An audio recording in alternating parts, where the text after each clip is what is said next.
The title of this solo podcast is Wild Freedom, the Story of Attachment. I wish the Buddhists and those who claim to be truly committed to helping humanity with the problems of a human being's life were actually as committed as they claim. Because they are in a real position to truly change people's lives. And instead of being sincere and genuine in both their pursuit and the revelation of this truth about the fundamental nature of the problems of life, they enter into a world of culture and prescription. And if they themselves succumb to what the rest of society succumbs to, then what they do is simply another detail and another example of that which society does. And they are supposed to be the ones who help man escape from the binds of society and the imprisonments of himself. That, I think, is the real crime. The human beings who devote themselves, or who claim to devote themselves, really have allowed themselves to succumb like everyone else, and so they're just as common as the common man. So how can they truly help human beings out of the quicksand? It's really a shame. When you hear things like attachment, and about attachment and about the pains of life, and about anxieties and fears and all of the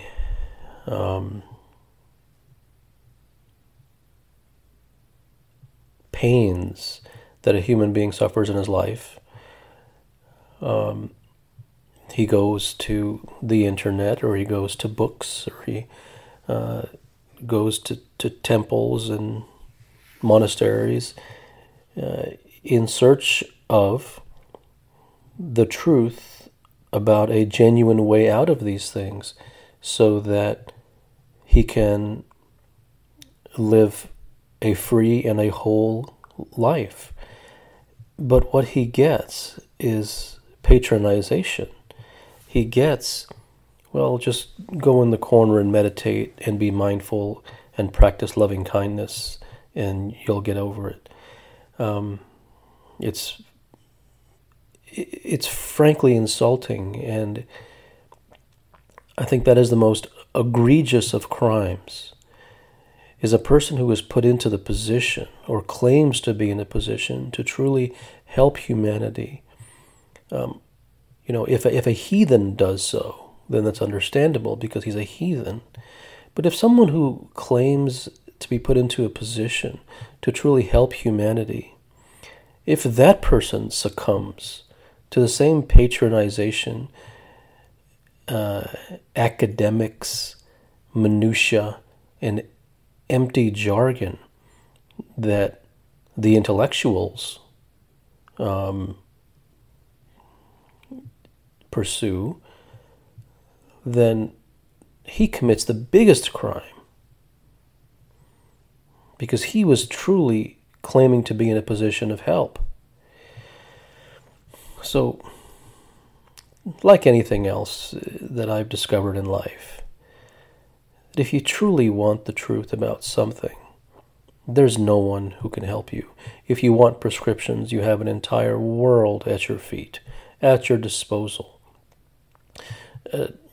selling all kinds of contraptions on every street corner around the world. But if you want the truth, then when you look outside, you discover a barren wasteland of empty desert and tumbleweeds. You're on your own. So let us discuss freedom. A human being at some point in his life is free. When he is a small child, he is free.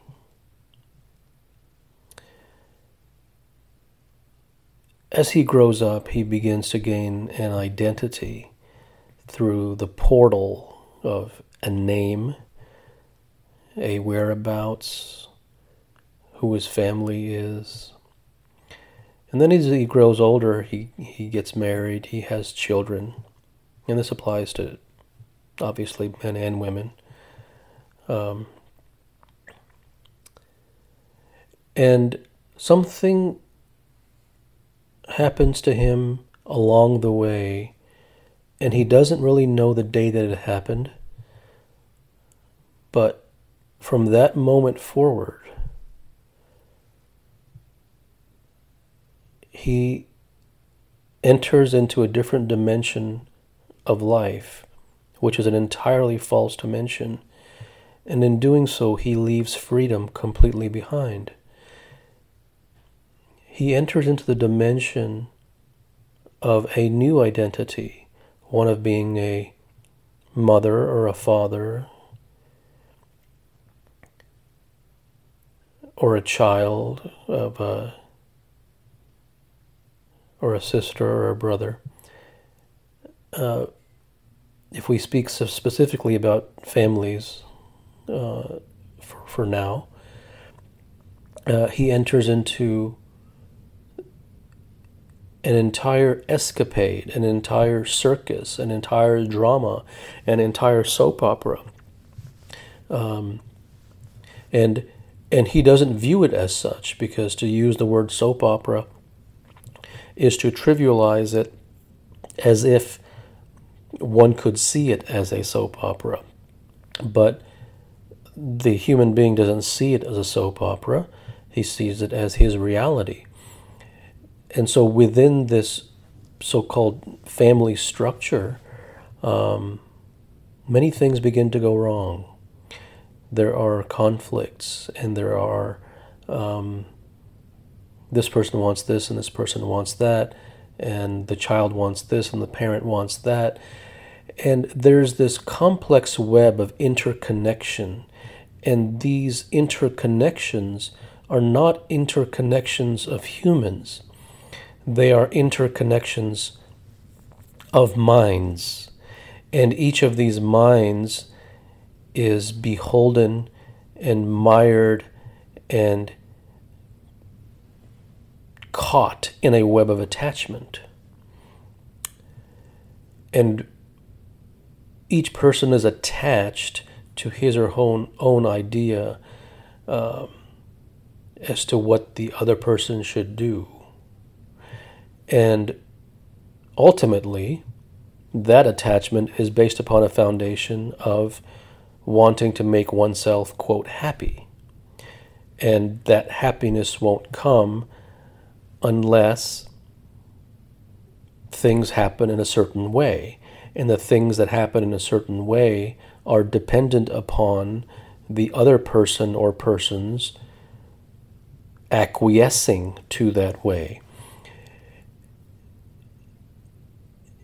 And then there's conflict, and then there's sorrow, and then there's sadness, and then there's anger, and then there's anxiety, and then there's fear, and then there's resentment, and then there's pains, and then there's apologies, and then there's and this is how the human being's life moves. And he, over years, begins to live in this way for so long that this becomes real to him. This becomes his new life and his only life. And then he begins to naturally seek fixes as to how to move away from and gain freedom from this anxiety and this fear and these such things. And then that creates a new subset of imprisonment, which is the imprisonment of the fixes. And each fix leads to a different fix. And he goes to the psychologist, and the psychologist says, well, make sure that you are kind and forgiving, and say this but don't say that, and understand that people are sometimes this way and they'll get over it, and eventually you'll come around, they'll come around. He just extends the soap opera for you. And then he goes to a motivational speaker and he tells him rah crap, and try to be happy and get over yourself and pick yourself up, and today is a new day, and that leads to more imprisonment.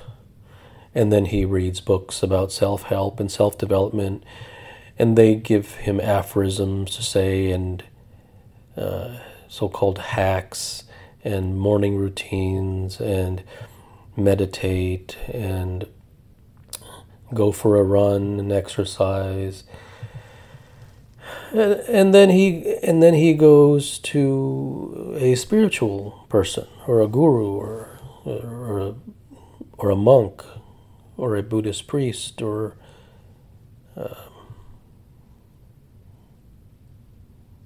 and they tell him their own version of prescriptions and austerities that he should be doing, and no matter what the other person says, exude love and give compassion, and so this person then enters this washing machine in which he rolls around for years and years and years in response and in order to fix the previous washing machine that he had entered, which is the soap opera of the new identity of family and attachments and so forth. And thus he becomes imprisoned in every way possible.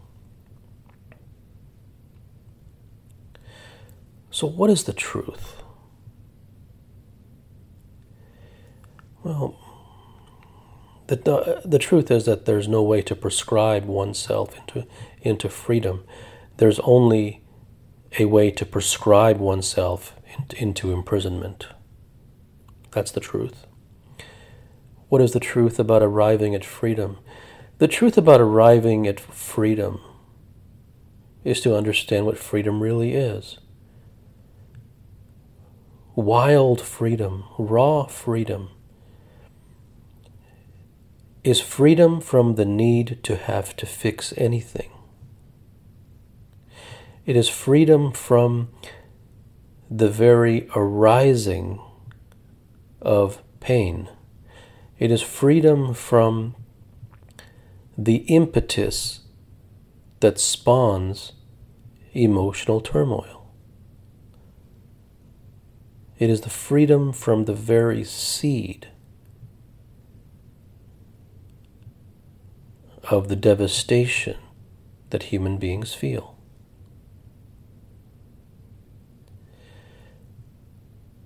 It is a return back to one's natural state before he succumbed to the images that led to the soap operas in which he finds himself living.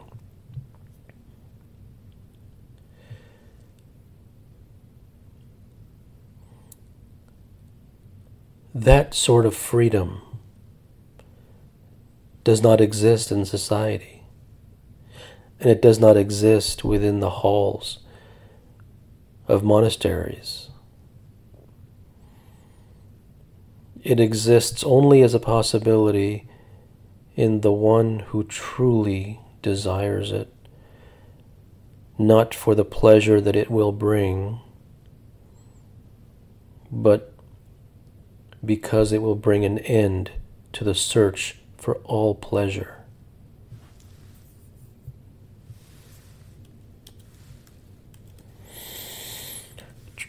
Raw freedom, wild freedom, is a state in which one understands that he has entered into soap operas, and that in these soap operas of identity and image, nothing will ever be all right. He will spend his entire life clenching his teeth, biting his tongue, clenching his fists, trying to convince himself that it is okay, when in his heart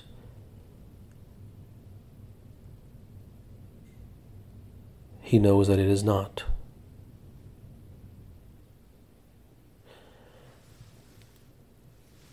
Nothing can ever be okay. Nothing will ever be peaceful in the world of attachment. And naturally,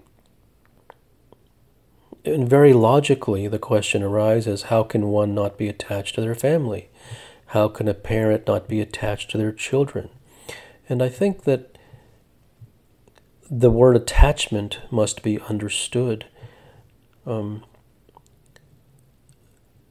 Attachment is need. Put simply, attachment is need. I put up a message on Twitter recently, which I'll have to read it because I forgot exactly what it is that I said.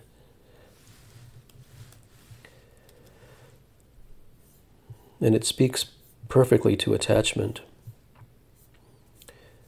Those whom you love will be the source of your suffering. And another one which says, what a man becomes attached to becomes his coffin. Now naturally one will ask, how can one not be attached to their family or their spouse or their children? Well, if you ask the Buddhists, they'll tell you don't be attached, which is ludicrous. I mean, it is so dismissive to say that. One must understand, not follow a precept. Whenever one is attached, then the thing or the person to which one is attached to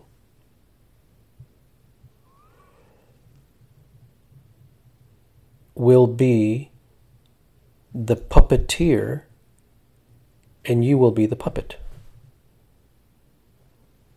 That is attachment. However the other person or thing moves will be the way that the person himself moves. This is attachment. So where there's attachment, there cannot be freedom, because one's needs are invested in the other person or the other thing. Then naturally one will ask, well, how can one not be invested in their family or children? You know, to have a child is to give oneself to the child and need nothing in return from the child. And that will come across too easily. That was spoken a little bit too easily, because it will be viewed as a platitude. But it won't be viewed as a platitude if one understands the consequences of not doing it that way. If one views exactly and genuinely with open eyes where one is, he sees that he is trapped. And he's trapped in such profound misery and anxiety and fear that he doesn't know which way is up anymore. So the truth is that which is acutely necessary, not that which sounds nice. It is that which is desperately necessary. When one is no longer attached to needing respect, or to needing so-called love, or to needing reciprocation, or to needing the other person to make him happy, when one is no longer attached to the idea of happiness itself, he becomes wildly free.